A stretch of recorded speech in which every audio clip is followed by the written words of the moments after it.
అందరికీ నమస్కారం. నేను మీ రాజీని. వెల్కమ్ టు మై ఛానల్ అమ్మ జర్నీ.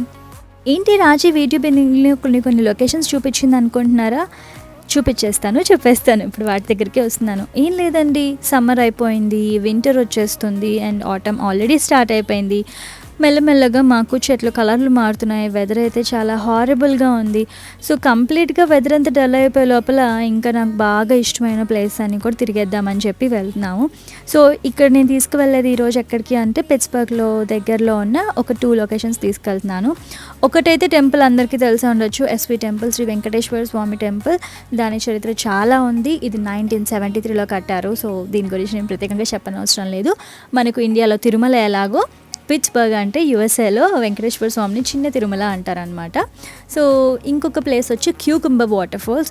ఈ క్యూకుంబర్ వాటర్ ఫాల్స్కి జనరల్గా ఎవరు వచ్చినా కూడా పిట్స్బర్గ్కి విజిట్ చేస్తారు. ఒకవేళ మీరు విజిట్ చేసి ఉండకపోతే ఖచ్చితంగా విజిట్ చేయండి, చాలా బాగుంటుంది. ఇదేదో 2-3 గంటలు స్పెండ్ చేస్తే అయిపోతుంది అనుకోద్దు, ఫుల్ డే పెట్టుకోండి, చాలా టైంపాస్ అయిపోతుంది. ఎందుకు అనేది ఇప్పుడు మొత్తం చూపించేస్తా చూడండి. సో ఈ ప్లేస్ గురించి నేను కంప్లీట్గా చెప్పాల్సిన అవసరం లేదు, ఎందుకంటే వాటర్ ఫాల్స్ కాబట్టి. దానికి క్యూకుంబర్ అనే పేరు ఎందుకు వచ్చిందా అంటే క్యూకుంబర్ వెజిటబుల్ నుంచి తీసుకోలేదు. సో ఒక పర్సన్ నేమ్ నుంచి తీసుకొని క్యూకుంబర్ వాటర్ ఫాల్స్ అని పెట్టారు. ఇది పిట్స్బర్గ్ నుంచి ఒక 45 మినిట్స్ ఉంటుంది అనుకోండి. సో దీన్ని ఒహైయో స్టేట్ పార్క్ అని కూడా అంటారు.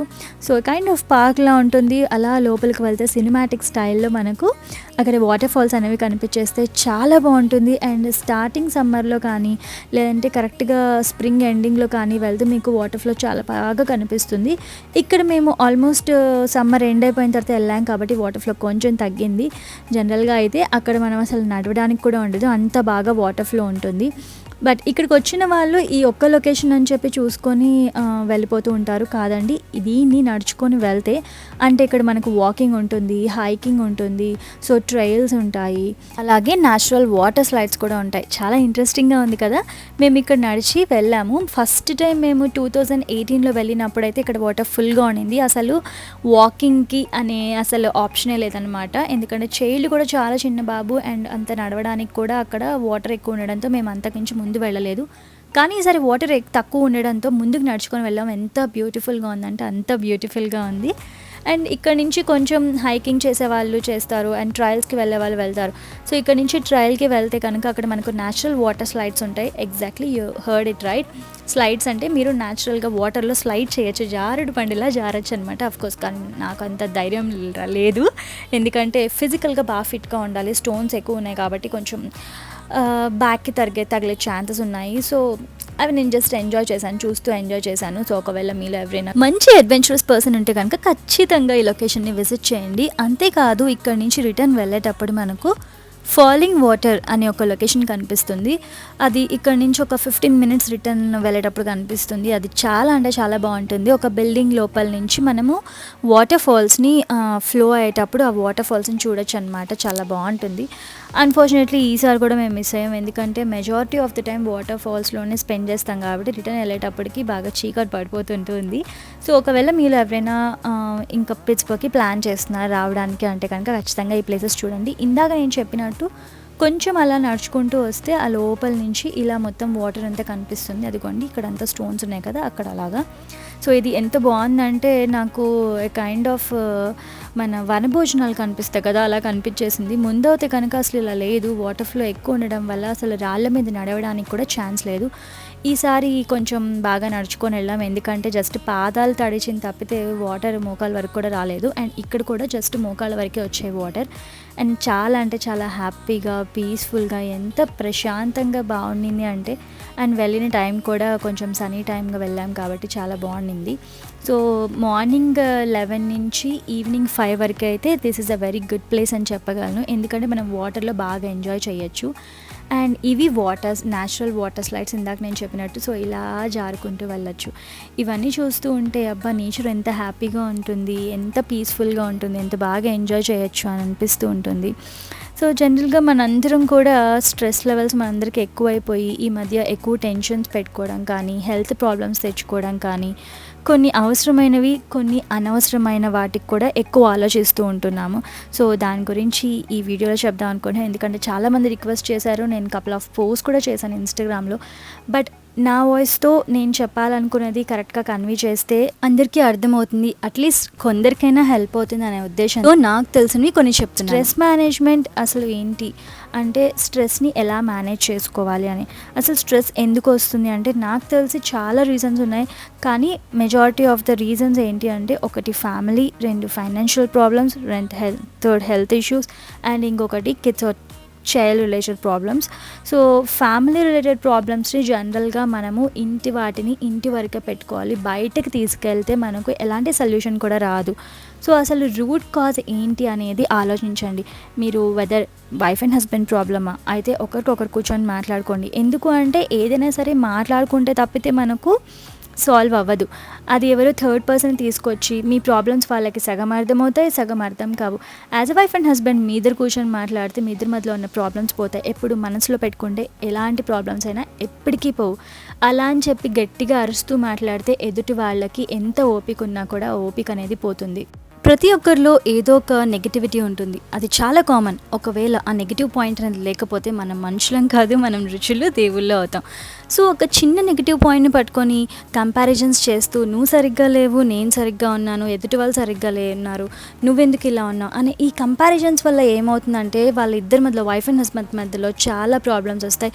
ఆ మనస్పర్ధలు వల్ల ఒకరికొకరు సరిగ్గా ఉండలేరు, పిల్లలతో హ్యాపీగా ఉండలేరు. అట్ ద సేమ్ టైం పిల్లలు కూడా మన దగ్గర నుంచి ఇలాంటివి తెలియకుండానే నేర్చుకున్నట్టు అవుతుంది. ఎప్పుడైనా సరే దూరం పెట్టకూడదు, ఎందుకంటే ఆ దూరం చాలా దూరం అవుతుంది. ఆ దూరాన్ని తగ్గించాలి అంటే అసలు ప్రాబ్లం ఏంటి అని కలిసి కూర్చొని మాట్లాడినప్పుడే మనకు ఆ ప్రాబ్లంకి సొల్యూషన్ అనేది దొరుకుతుంది. సో ఇది నేను నమ్ముతాను. అండ్ ఇంకొకటి వచ్చి ఫైనాన్షియల్ రిలేటెడ్ ప్రాబ్లమ్స్. ఈ ఫైనాన్షియల్ రిలేటెడ్ ప్రాబ్లమ్స్ ప్రతి ఒక్కరికి కామన్ రీజన్. ఎందుకు అంటే మనకు కంపారిజన్స్ ఎక్కువ అయిపోతున్నాయి. ఇప్పుడు ఎదుటి వాళ్ళు ఇలా ఉన్నారు, నా ఫ్రెండ్స్ ఇలా ఉన్నారు, మన రిలేటివ్స్ ఏ స్టేజ్లో ఉన్నారు, మనమేంటి, మన ఫైనాన్షియల్ స్టేటస్ ఏంటి అని కంపారిజన్స్ చేసుకుంటున్నాం. అవన్నీ కాకుండా అసలు మనం హ్యాపీగా ఉంటున్నామా, మనకు కావాల్సినవి ఉన్నాయా, మనకు ఎంత కావాలో అవన్నీ చూసుకుంటే మనం చాలా సంతోషంగా ఉంటాం. అండ్ ఫైనాన్షియల్ ప్రాబ్లమ్స్ అనేవి జాబ్ రిలేటెడ్ కూడా ఉంటాయి. ఎందుకు అంటే ఇంట్లో ఇద్దరు సంపాదిస్తున్నా దానికి తగ్గ ప్రాబ్లమ్స్ ఉంటాయి, ఒకరు సంపాదిస్తున్న ప్రాబ్లమ్స్ ఉంటాయి. కానీ మనం వాటిని ఫైనాన్షియల్గా ఎలా సేవ్ చేసుకోగలము, మనకు ఎర్నింగ్స్ నుంచి ఎలా తీసుకొని ఎలా సేవ్ చేసుకోవాలని నేర్చుకుంటే కనుక మనకు చాలా ఈజీ అవుతుంది. అన్నిటికి మించి ఒకరి మీద ఆధారపడడం కంటే కూడా మన కాళ్ళ మీద మనం నిలబడడం చాలా బెస్ట్ అని నేను అనుకుంటాను. పిల్లలు కానివ్వండి, పెద్దవాళ్ళు కానివ్వండి, ఎవరు కూడా టూ మచ్ డిపెండెన్సీ అనేది ఉండకూడదు. మన సెల్ఫ్ ఎర్నింగ్ ఉండాలి. అండ్ అన్నిటికి మించి చదువు ఉంటేనే మనము స్థిరపడగలము, ఫైనాన్షియల్గా బతకగలము అంటే నేను అస్సలు ఒప్పుకోను. ఎందుకంటే ప్రతి ఒక్కరికి ఏదో ఒక హిడెన్ టాలెంట్ ఉంటుంది, దానికి చదువుకి సంబంధించింది కాదు. చదువు లేకపోయినా కూడా కొంతమంది స్టిచ్చింగ్ చేస్తారు, టైలరింగ్ చేస్తారు, ఎంబ్రాయిడరీ చేస్తాము, ఆర్ట్ వర్క్ చేస్తారు, సంగీతం, డ్యాన్స్, అంతేకాదు అన్నిటికి మించి పాకశాస్త్రం, మంచి వంట, చక్కని వంటలు చేసే వాళ్ళు కూడా క్యాటరింగ్ పాయింట్స్ పెట్టచ్చు. ఏమీ బాధపడాల్సిన అవసరం లేదు. ఇందులో నామోషి కూడా లేదండి. ఎందుకంటే ప్రతి ఒక్కరూ సంపాదించేది కడుపు నిండా తినడానికి, కంటి నిండా నిద్రపోవడానికి, సంతోషంగా ఆనందంగా ఉండడానికి. అంతకుమించి ఏముంటుంది చెప్పండి? లైఫ్ అంటే ఒకరికి హెల్ప్ చేయాలి, సంతోషంగా ఉండాలి. సో మీకు వచ్చిన విద్యని 10 మందికి నేర్పించడం కానీ, మీకు వచ్చిన విద్యని ప్రదర్శించడం కానీ చేస్తే మీకు మనీ వస్తుంది, అట్ ద సేమ్ టైం పక్క వాళ్ళకి సహాయం చేసినట్టు కూడా అవుతుంది. సో ఫైనాన్షియల్గా గ్రో అవ్వాలి అంటే డిఫరెంట్ వేస్ ఉన్నాయండి. సో దాని గురించి డిప్రెషన్ లెవెల్స్కి వెళ్ళాల్సిన అవసరం లేదు, స్ట్రెస్ తీసుకోవాల్సినంత అవసరం లేదు. కొంచెం ఓపిక్గా కూర్చొని అసలు మీ హిడెన్ టాలెంట్స్ ఏంటి అని ఆలోచించుకుంటే మీకు ఖచ్చితంగా ఒక ఐడియా అనేది వస్తుంది. And the third one is health related issues. ఆరోగ్యమే మహాభాగ్యం అంటారు పెద్దవాళ్ళు. ఈ ఆరోగ్యమే సరిగ్గా లేకపోతే ఎలా చెప్పండి? మన గురించి మనమే జాగ్రత్త తీసుకోకపోతే మన ఆరోగ్యం గురించి ఎవరు తీసుకుంటారు? సో కనీసం ప్రతిరోజు ఒక పండు తినడము, నడవడము, లేదంటే ఎక్సర్సైజ్ చేయడము, ఏదో ఒకటి, వాట్ ఎవర్ ఇట్ ఈస్, మీ హెల్త్ రిలేటెడ్ ప్రాబ్లమ్స్కి ఎలాంటి ఇష్యూస్ రాకుండా మీరు జాగ్రత్త తీసుకోండి. అలాగే అప్పుడప్పుడు డాక్టర్ దగ్గరికి వెళ్ళి ఖచ్చితంగా చేయించుకోవాల్సిన టెస్ట్ అనేది చేయించుకోండి. సో ఎందుకంటే మనం సంతోషంగా ఉంటేనే, హెల్తీగా ఉంటేనే కదా మన ఫ్యామిలీని చూసుకునేది. ఎస్పెషల్లీ ఆడవాళ్ళ గురించి చెప్తున్నాను. And the fourth point is kids.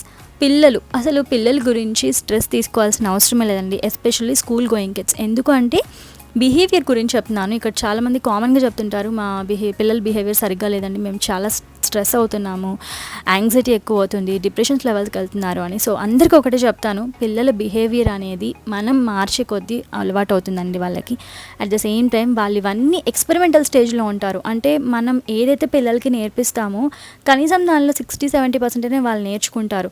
And స్కూల్కి వెళ్ళి నేర్చుకునేవి కూడా కొన్ని ఉంటాయి, పక్క వాళ్ళ పిల్లల దగ్గర నుంచి చూసి, లేదంటే వాళ్ళ ఫ్రెండ్స్ దగ్గర నుంచి చూసి కొత్తవి నేర్చుకుంటూ ఉంటారు. సో దానికోసం ఎక్కువ స్ట్రెస్ తీసుకొని డిప్రెషన్కి వెళ్ళిపోవాల్సిన అవసరం లేదు. చిన్న పిల్లలు అయితే కొంచెం నిదానంగా కూర్చోపెట్టి చెప్పండి, లేదు కొంచెం 5th స్టాండర్డ్ పిల్లలు అయితే చక్కగా అర్థం చేసుకుంటారు. But it takes a lot of time, trust me. మీరు అరిచి తిట్టి కొట్టి చెప్పాలి అనుకుంటే ఏ పని కూడా జరగదు. చాలామంది అడుగున్నారు, మీరైనా చెప్తే మీ బాబు చాలా బాగా వింటారండి, మా పిల్లలు అస్సలు వినరండి, ఏం చేయాలి అని. ఒక్క మాట చెప్తాను, మనం చెప్పే విధానం మీద బేస్ అయి ఉందండి. అంటే మనం నిదానంగా చెప్తే పిల్లలు వింటారు. అదే మాటని గట్టిగా అరవడమో తిట్టడమో కొట్టో చేస్తే వాళ్ళు అస్సలు వినరు. అండ్ ఆ మ్యాటర్ కూడా వాళ్ళకి వేరేగా పోర్ట్రే అవుతుంది అనమాట. ఏదైనా సరే చక్కగా నిదానంగా చెప్పి చూడండి. అండ్ మరీ చిన్న పిల్లలకైతే చాలా టైం పడుతుందండి, ఎందుకంటే వాళ్ళు అర్థం చేసుకునే ఏజ్ కూడా కాదు. కానీ ఇప్పుడు స్కూల్ గోయింగ్ చేయాలి. ఇప్పుడు 5 years మా బాబుని తీసుకుంటే కొంచెం నిదానంగా వెంటనే వినకపోవచ్చు, వెంటనే అర్థం చేసుకోకపోవచ్చు. కానీ ఆ మాటలు చెప్తూ అంటే ఇలా చేయకూడదు, అలా కొట్టకూడదు, పిల్లలతో ఇలా ఉండకూడదు, అరవకూడదు, పెద్దవాళ్ళతో ఇలా రెస్పెక్ట్ ఇచ్చి మాట్లాడాలి, ఇవన్నీ మనం నిదానంగా చెప్పడం వల్ల చిన్న ఎగ్జాంపుల్స్, ఎస్పెషల్లీ వాళ్ళు మంచి మూడ్లో ఉన్నప్పుడు చెప్తే ఇలాంటివన్నీ చాలా బాగా వర్కౌట్ అవుతాయి. అదే కొంచెం పెద్ద పిల్లలకి అంటే టీనేజర్స్కి చెప్పడం కొంచెం టైం పడుతుంది, ఎందుకంటే వాళ్ళు పెద్ద పిల్లలు అయ్యారు అండ్ వాళ్ళకి కూడా వాళ్ళకి తగ్గ ఆలోచనలు ఉంటాయి, మెచ్యూరిటీ లెవెల్స్ వచ్చి ఉంటాయి. సో మనం చెప్పిన వాళ్ళు అర్థం చేసుకొని ఫాలో అవ్వడానికి కొంచెం టైం పడుతుంది. బట్ దేనికైనా సరే ఓపిక, పేషెన్స్ చాలా అంటే చాలా ఇంపార్టెంట్. సో ఇవి నాకు తెలిసిన very common stress related problems. And నాకు తెలిసిన పాయింట్స్ చాలా వరకు ఇందులో కవర్ చేశాను అనుకుంటున్నాను. అండ్ కమింగ్ అప్ వీడియోస్లో నేను ఇంకా పర్సనల్ టైంని అసలు ఏంటి, ఎందుకు తీసుకోవాలి అనే వాటి గురించి కూడా డిస్కస్ చేస్తాను. సో ఇక్కడికి వచ్చేస్తే నేను ముందు వీడియోస్ చెప్పినట్టు నేను రెగ్యులర్గా యూస్ చేసే ప్రొడక్ట్స్ గురించి చెప్దామని చెప్పాను. ఇక్కడ నేను చూపించేది ఏంటంటే వావ్ న్యాచురల్స్ వాళ్ళది ఆనియన్ సీడ్ ఆయిల్. ఈ హెయిర్ ఆయిల్ నేను ఆల్మోస్ట్ ఒక 3-4 months నుంచి యూస్ చేస్తున్నాను. ఎందుకంటే హెయిర్ చాలా డ్రైగా ఫ్రిజీగా అనిపిస్తుంది, ఎస్పెషల్లీ ఇక్కడ వాటర్కి. నేను ఇండియాకి వెళ్ళొచ్చినప్పుడు ఇంత డ్రైగా లేదు, నాకు ఇక్కడికి వచ్చిన తర్వాత మళ్ళీ వాటర్ సరిగ్గా పడలేనట్టుంది. సో ఇలా అయిపోయింది. ఇది నేను వారానికి ఒక 2 times పెట్టుకుంటున్నాను. ఒక హెడ్ బాత్ చేసే ఒక 2 hours ముందు కానీ, లేదంటే ఒక్కసారి ఓవర్ నైట్ పెట్టేసుకుంటున్నాను. ఎంత నీట్గా ఉందంటే అంత నీట్గా ఉంది. అండ్ ఆయిల్ స్మెల్ చూస్తే కూడా అర్థమైపోతుంది. అన్నిటికి మించి ఇందులో వాడేవన్నీ న్యాచురల్ ఇంగ్రీడియంట్స్ కాబట్టి మనకు హెయిర్ రిలేటెడ్ ప్రాబ్లమ్సే రావు. అండ్ వెంటనే హెయిర్ గ్రోత్ వచ్చేస్తుంది. At the same time hair fall అనేది కంప్లీట్గా వెంటనే ఆగిపోతున్నాను అయితే నేను చెప్పలేను. బట్ మంచి రిజల్ట్ అయితే ఉంది, ఎందుకంటే నాకు ముందు ఉన్న రఫ్ హెయిర్ కానీ ఇప్పుడు కొంచెం సాఫ్ట్ అయింది. అంతేకాదు ఇందులో వాడిన 7 to 8 ఆయిల్స్ వల్ల మనకు హెయిర్ అనేది చాలా సాఫ్ట్ అవుతుంది అండ్ ఫ్రిజీనెస్ అనేది బాగా తగ్గుతుంది, ఎస్పెషల్లీ పొల్యూషన్ రిలేటెడ్ ప్రాబ్లమ్స్ వల్ల. మనకు ఆల్మండ్ ఆయిల్ వల్ల సాఫ్ట్ అవుతుంది అండ్ హెయిర్ గ్రో అవుతుంది. దీనిలో ఎక్స్ట్రా వర్జిన్ ఆలివ్ ఆయిల్ ఉంది, castor oil, jojoba oil, Moroccan argan oil, coconut oil, onion seed oil, అలాగే బ్లాక్ సీడ్ ఆయిల్. ఇవన్నీ కూడా న్యాచురల్ ఇంగ్రీడియంట్స్ అవ్వడం వల్ల మనకు గ్రోత్ వెంటనే కనిపించకపోయినా కొంచెం హెయిర్ ఫాల్ అనేది స్లోగా తగ్గుతుంది. వన్స్ హెయిర్ ఫాల్ తగ్గింది అంటే కనుక, కంట్రోల్ అయింది అంటే కనుక మీకు హెయిర్ గ్రో అవడం స్టార్ట్ అవుతుంది. అండ్ బయట బాగా తిరిగే వాళ్ళకి ఆయిల్ బాగా హెల్ప్ అవుతుంది. బయట పొల్యూషన్ ఎక్కువ ఉంటుంది, సో ఆ డస్ట్ వల్ల మనకు బాగా హెయిర్ అనేది ఫ్రిజీగా అయిపోతుంది. ఇక్కడ యూజ్ చేసిన ఆయిల్స్ వల్ల మనకు హెయిర్ ఫాల్ తగ్గుతుంది, at the same time hair షైన్గా ఉండడానికి కూడా హెల్ప్ చేస్తుంది. అండ్ గుడ్ థింగ్ ఏంటి అంటే ఇది అసలు నాన్ స్టిక్కీ కాదు అండ్ నాన్ గ్రీజీ కూడా కాదు. సో మీరు ఆయిల్ పెట్టుకొని ఒక 10 minutes తర్వాత చూస్తే, 10-15 minutes తర్వాత చూస్తే బాగా సిల్కీగా అనిపిస్తుంది, అంటే షైన్ కనిపిస్తుంది. కానీ మీకు బాగా జిడ్డుగా ఉండడం కానీ, చిరాగ్గా ఉండడం కానీ ఉండదు. అండ్ వాసన కూడా నాకు క్లియర్గా ఇంగ్రీడియంట్స్ వాసన తెలిసిపోతుంది, అంత బాగుంది న్యాచురల్గా. ఎప్పుడైనా సరే మనం హెయిర్కి ఆయిల్ పెట్టుకునేటప్పుడు కొన్ని టిప్స్ ఖచ్చితంగా గుర్తుపెట్టుకోవాలి. ఎందుకంటే మనం పెట్టుకునే విధానాన్ని బట్టించే మన హెయిర్ గ్రో అనేది అండ్ హెయిర్ ఫాల్ అనేది ఉంటుంది. ఎప్పుడైనా మునివేళ్లతో నూనెని తీసుకొని బాగా కుదుళ్ళల్లో బాగా అప్లై చేయండి, మసాజ్ చేయండి. అలా అని చెప్పి జుట్టుని పీకేయద్దు, లాగేయద్దు. నిదానంగా మసాజ్ చేస్తే అది మనకు ఆయిల్ అనేది రూట్స్ వరకు వెళ్ళి మనకు హెయిర్ స్ట్రెంగ్తన్ అవుతుంది అండ్ హెయిర్ గ్రో కూడా బాగా హెల్ప్ అవుతుంది. ఇంకా మీకు ఓపిక ఉంటే మీ హెయిర్ని అంతా కూడా ముందుకు వేసుకొని మునివేళ్ళతో నిదానంగా తీసుకొని అయితే మీరు మర్దన చేసుకునేటట్టు అయితే మీకు బాగా హెల్ప్ అవుతుంది. ఇది చిన్నప్పుడు మన అమ్మ వాళ్ళు చేస్తూ ఉంటారు. మనందరం ఇప్పుడు పనుల్లో పడి టైం కుదరక ఓపికలు లేక కొంచెం అవి మంచివి కొన్ని పక్కన పెడుతున్నాం. సో అలాంటి చిన్న చిన్నవి మర్చిపోకుండా ఫాలో అవుతుంటే కనుక ఈ డ్రై హెయిర్ అనేది అండ్ డ్రై స్కాల్ప్ అనేది, ఈ ఫ్రిజీ హెయిర్, అలాగే బాగా జుట్టు ఊడిపోవడము అనేది బాగా తగ్గుతుంది. చూస్తున్నారు కదా, ముందు నాకు ఆయిల్ పెట్టుకుంటే చాలా అంటే చాలా ఊడేది, ఇప్పుడు ఇక్కడైతే చాలా తక్కువ ఊడుతుంది. సో నాకైతే ఇది బాగా నచ్చేసింది. అండ్ ఇది యూఎస్ఏలో, ఇండియాలో కూడా దొరుకుతుంది. ప్రొడక్ట్స్ లింక్స్ కోసం డిస్క్రిప్షన్ చూడండి. సో ఇలా జరిగింది మా వీకెండ్. ఈ వీకెండ్లో సాటర్డే సండే నేను కవర్ చేశాను. అండ్ ఈ టాపిక్ కవర్ చేయడానికి నాకు ఈ టైం సరిపోలేదు. ఇంకా రానున్న వీడియోస్లో కొన్ని పాయింట్స్ కూడా కవర్ చేయాలనుకుంటున్నాను. అంతేకాదు ఇంకొక మెయిన్ టాపిక్ కూడా కమింగ్ అప్ లైఫ్ స్టైల్ వ్లాగ్లో కవర్ చేస్తాను. సో ఇలాంటి మంచి మంచి వీడియోస్ చూడాలంటే మీరందరూ ఏం చేయాలి, వెంటనే నా ఛానల్కి సబ్స్క్రైబ్ చేసుకోవాలి. ఈ వీడియో కనుక మీకు నచ్చినట్టయితే లైక్ చేయండి, కమెంట్ చేయండి, మీ ఫ్రెండ్స్ అండ్ ఫ్యామిలీతో షేర్ చేసుకోవడం మాత్రం మర్చిపోవద్దు. మళ్ళీ ఒక మంచి వీడియోతో మీ ముందుకు వచ్చేస్తాను. అప్పటి వరకు మీ రాజీ అమ్మ జర్నీ. వీడియోస్ నోటిఫికేషన్ కోసం పైన బెల్ ఐకాన్ని క్లిక్ చేయండి. Thank you so much for watching my channel.